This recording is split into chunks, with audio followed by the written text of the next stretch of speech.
Сәлем достар, қалдарыңыз қалай? Бүгін творогпен осындай өте дәмді сырники жасаймыз. Маған тіркеліп, лайк басып отырыңыздар. Бірінші творогымызға жұмыртқамызды саламыз. Сосын қант қосамыз. 2 қасық, 2-3 қасық.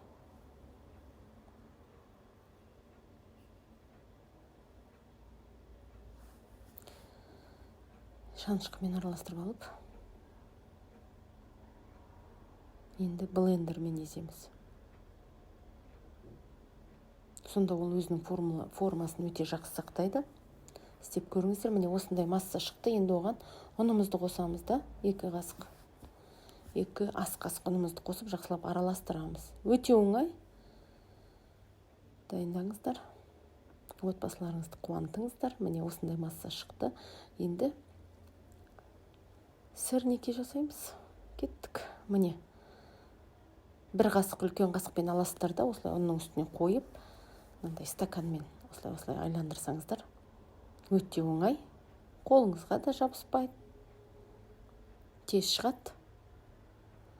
Міне осылай жасайсыздар. Міне менде осынша сырники шықты. 300 грамм творогтан получается. Міне табамды ысытып алдым. Сармай домашний салдым. Аз отта, басында қатты қыздырып аласыз да, сосын азайтасыз. Сосын 2 жағын қақпағын жауып пісіресіз. 2-3 минутта піседі, жылдам. Өте дәмді. Міне кеңіздер.